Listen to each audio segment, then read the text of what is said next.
গাঁজা বাগান করতে এসে গ্রামবাসীর হাতে আটক ৩। রাবার বাগানের মালিকদের এক প্রকার ঘুমে রেখে গাঁজা মাফিয়ারা ২২০ কানি পরিপক্ক রাবার বাগান কেটে সাফ করে দিল গাঁজা বাগান চাষ করার উদ্দেশ্যে। ঘটনা ত্রিপুরা সিপাহীজলা জেলা চরিলাম বিধানসভা কেন্দ্রের বংশীহারি এডিসি ভিলেজে। বিষয়টি গ্রামে জানাজানি হতেই কলমচৌড়া গ্রামের কুখ্যাত গাঁজা পাচারকারী উত্তম মিয়া, জহর মিয়া, ইকবাল হোসেনের তরফে পাঠানো শ্রমিকদের আটক করল স্থানীয় গ্রামবাসীরা। এ নিয়ে গোটা গ্রামে তীব্র উত্তেজনা বিরাজ করছে। বিগত কয়েকদিন পূর্বে থেকে চলছে গাঁজা পাচারকারীদের এই অবৈধ গাঁজা বাগান চাষ করার পরিকল্পনা। অভিযুক্ত গাঁজা পাচারকারীদের বিরুদ্ধে কড়া পদক্ষেপ নেওয়ার জন্য পুলিশ প্রশাসনের নিকট দাবি রেখেছেন সকল গ্রামবাসীরা। ত্রিপুরা থেকে বিক্রম কর্মকারের রিপোর্ট, ক্রাইম প্রেস বেঙ্গল নিউজ।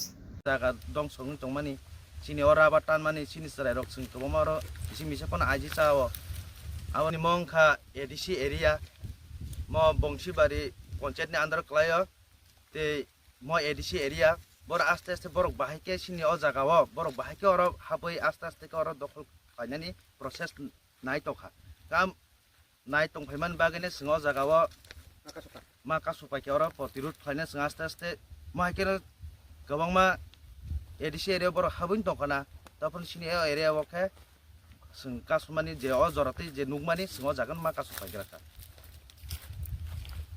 फाडाइছে मालिक মালিক নাম কি? উত্তম মালিক বাড়ি শুক্লমপুরে কিটা লাগাবি এখানে?